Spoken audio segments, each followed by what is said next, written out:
because it's this train. You just can't stop eating and you're powerless against these cookies, right? So I just want to show you these two different kind of, hey guys, Cheri from the Watering Mouth here. Welcome back. Thank you so much for tuning in. I want to share a video with you today that's about this kind of like epiphany I had recently. This is one way your brain is a liar. Eat to live mindset. I want to share it with you because I think it's some of the best stuff that I think you can use in your life as well. So thanks for watching this video. All my videos are all based on the Eat to Live Nutritarian lifestyle, which is a whole foods, high nutrient, plant-based, yummy food based on the book Eat to Live by Dr. Joel Fuhrman. If you haven't read that book yet, please do. You can get anything I'm talking about in the show more description. Just click that show more button and you can get links for everything I'm talking about. As always, sign up for the cheat sheet for this video specifically, wateringmouth.com/cheat sheets. I'm gonna do a transcript for this video. This is some of the best stuff I can offer you guys, for sure. So get the transcript because then you can read this and sort of review this information on a regular basis. Put it into your little binder, your notebook that you're keeping this stuff in. So many people have created their own binders and it's really helping. So consider doing that. Just print this out and you can read it on a regular basis, okay? I'm going to talk about this little kind of epiphany, well not little, I guess big huge epiphany I had this past weekend. But before we get into that, make sure you subscribe to my YouTube channel, please. Subscribe and hit the bell button for the notifications.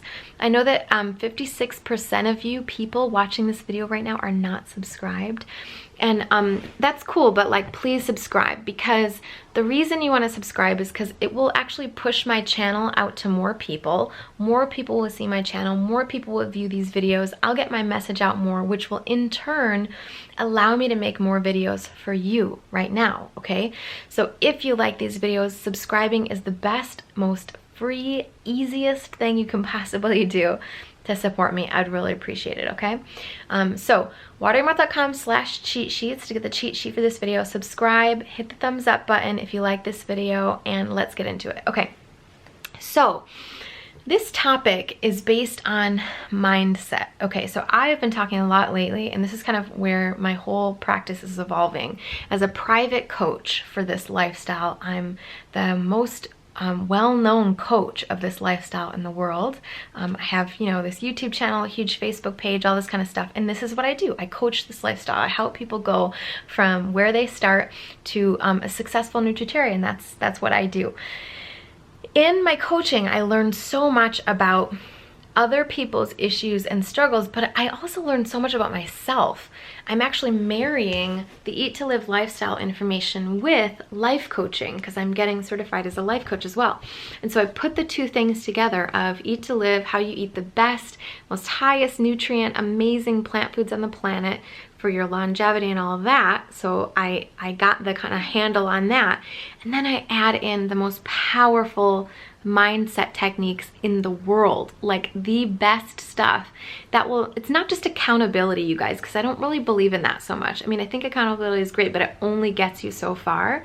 That's not what I coach. What I coach is how to get people to understand how to do this themselves, how you can do this in your own mind, and how the most powerful tool that you have to get yourself to any goal is right here. Okay. I'm going to talk a little bit about that now. We're going to talk about it a lot more in the future because that's what it's all about. But I want to talk to you a little bit about this epiphany I had. Okay. So it was like Easter weekend, and you know, there's like a lot of junk around and talk about candy and things like this. And I was in front of, I don't even remember what it was right now, but let's just say it was a chocolate bar. Okay. It wasn't, but I can't remember exactly what the thing was. But so let's say I was in front of a chocolate bar.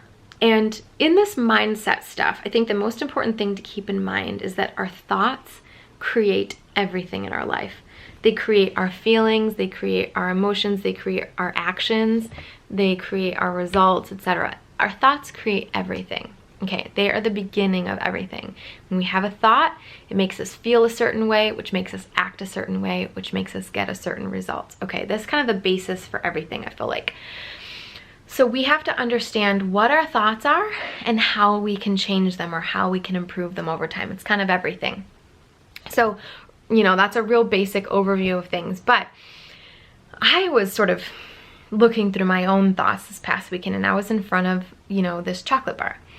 And I noticed something about my thoughts, and it was kind of this pattern of every time I come in front of something, or I see a picture of something, or I, especially like if the food is actually in front of me, like pizza or candy or whatever, if I have this piece of food right in front of me available to eat, the first thing that pops into my mind, the first thought I have, this was the epiphany, was I'm not going to be able to stop eating that if I start, or I can't resist that, or I'm going to eat that whole thing, or something disempowering.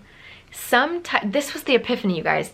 Something always pops in my mind that's, you are not going to be able to stick to your goals. You are not going to be able to not eat that food, or you are not going to be able to stop once you start, or you're going to eat that whole thing, or whatever. It's always something super disempowering that's like, you're not good enough, or you don't have the power to do this, right? And that was an epiphany because I never realized that my first thought is always, you're not strong enough. You're not going to be able to do this. You're going to fail. And I always thought that I was kind of an optimist, you know, and I am. And I never realized that my first thought around the thing that I think is the most difficult thing in my life, which is food, is always like crap. It's always BS. It's always something super disempowering and negative. So this was an epiphany because I just never realized that I was, no matter what, always setting myself up to feel like I wasn't gonna succeed every time I come across a food that's difficult for me.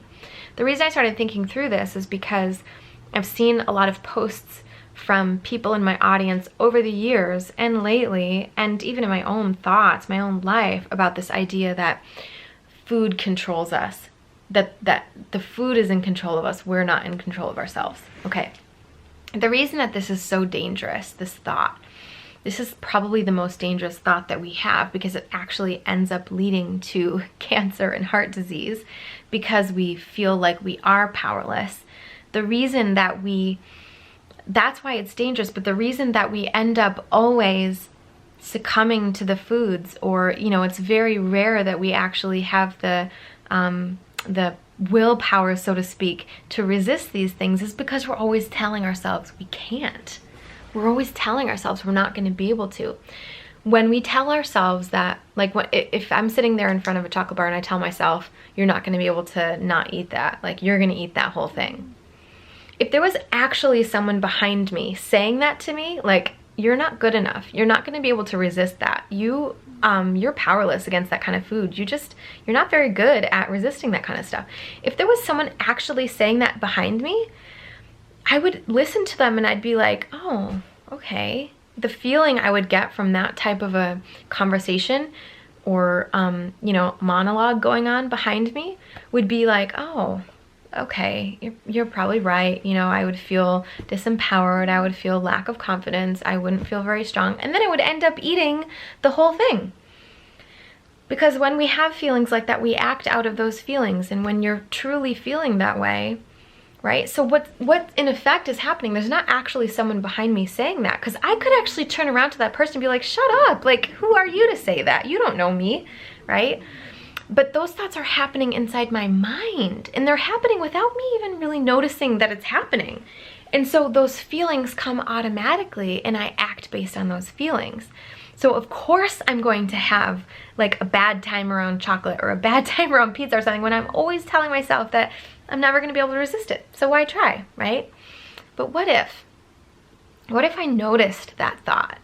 What if I just started to, every time I came across, like, let's say I bought something on purpose, like I bought some Oreos or something on purpose, and I put them in my house. And every time I saw those Oreos, I used it as an exercise to say, no, I know what you're gonna say. I know you're gonna say that I have to eat all those. I know you're gonna say, once I start, I'm not gonna be able to stop. I know you're gonna say that, but I don't have to believe that. Because I know there's people in the world who actually buy Oreos, eat a couple of them, and then put them away. They can actually not eat the whole thing. And if you say to yourself, well, oh, but that's not me, I'm just not like that. Well, let me prove you wrong for a sec. So let's say you're in front of this big bag of Oreos, and you start to eat them, and you're getting a little crazy, and you're starting to eat them, you keep eating and eating and eating, you can't stop, and you think to yourself, like, I'm not gonna be able to stop. Now, what if a phone call came in, and there was bad news on the other end so-and-so died, or so-and-so got in a car accident. Just think of the person you love the most, right? A call came in and said that that person just was, you know, gravely injured or something like that. Do you think that you would care about the Oreos in that split second? No, absolutely not. You would immediately lose your appetite. You'd be like, oh my God, okay, what do I do? Where do I go? What, you know, how can I be of service? What do I do for this person? Blah, blah, blah. The Oreos would be the farthest thing from your mind in that moment. I guarantee you, and you know that, right? So we set up the situation where you're having these cookies, you think you can't stop, and then one little thing happens and you change your mind. I can't stop, I need to go do this other thing. Now, what if that person on the phone was like, oh, just kidding, April Fools, your husband or so-and-so, whoever you thought of in that moment, they're fine, just kidding, that was a joke. Okay, great news, but all that that proves is that it was just a thought that changed your mind about those cookies in front of you. It was just a thought that made you do a different thing, right? Now, after the person says, just kidding, April Fools, you might turn back to the Oreos because now you want to relieve your stress, right? But a few seconds ago, you were ready to give up Oreos for the rest of your life as long as that person is okay. Let me go take care of that person. Let me go see what's going on, right? The only thing that happened in that situation was a thought. The thought came in, oh, so-and-so's hurt, suddenly I lost my appetite. The thought came in, oh, they're fine, I'm mad at you now for playing such a cruel joke, and now I wanna, you know, relieve my stress of what I just went through by eating Oreos, right? The only thing that was different in that whole, say, 10-minute stretch was two thoughts. One, oh, someone's in trouble, and two, oh, someone's not in trouble. But if you had gone through that whole situation and just been eating Oreos, and no phone calls came in, like maybe you would have polished off the bag or something, no thoughts change that. And what you're thinking during that time period when no phone calls are coming in is that you can't stop eating the Oreos. Like there's no human way, no humanly way that you could ever imagine stopping eating these, because it's this train. You just can't stop eating and you're powerless against these cookies, right? So I just want to show you these two different kind of circumstances where you can have a completely different outcome, and it's all based on just your thoughts. And that shows that thoughts are, I mean, they're the most powerful thing that we have for our action. They're the most powerful thing that we have to create emotions or results or actions in our lives. And it's something that we can switch off. And so I want to bring it back to the example that I had of sitting here and going, wait a minute, the first thought I always have is I'm not going to be able to succeed. What if I just recognized that first and called it out as a liar, right? The first time, so I did that this morning. So I was sitting there and I was making breakfast and I had a smoothie. And after the smoothie, like for a few days, I had been testing out this recipe for breakfast for the next challenge, which by the way is starting June 10th.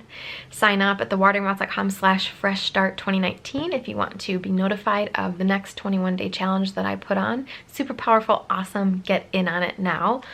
I was testing another recipe for it. I had been making like recipes with grains for breakfast. So I had my smoothie this morning, and after I had my smoothie, I was like, oh man, I really want something to chew, right? Like I would really like to have some grains to chew. And so my brain started craving grains, and I'm going like, oh man, you know, I have some in the fridge, I could have them. So I look in the fridge and I'm like, oh, I'm not gonna be able to resist those. And I went, wait a minute, not gonna be able to resist? Who are you telling me?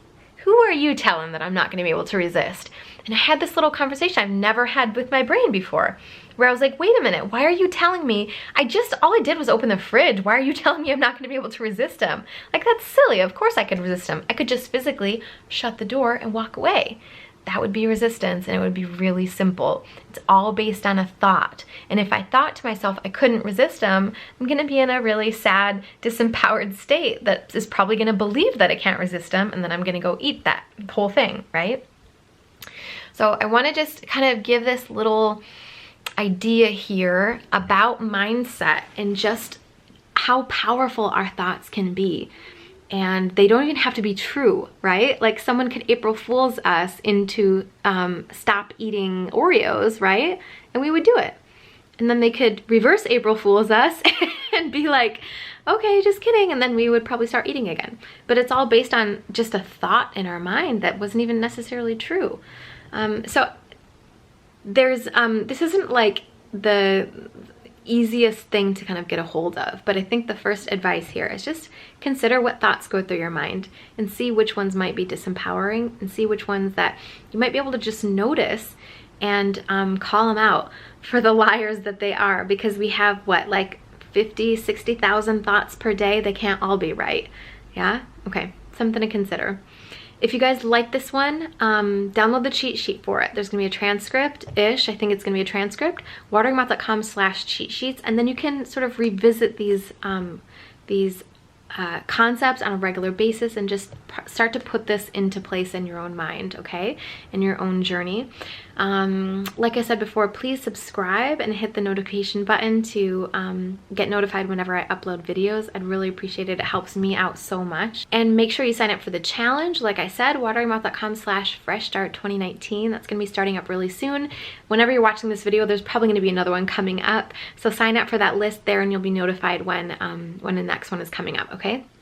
Lastly, as always, please check out my Patreon channel, patreon.com/thewateringmouth. This is where all the cool kids hang out. My faithful, amazing, loyal patrons are helping me to make more videos every day.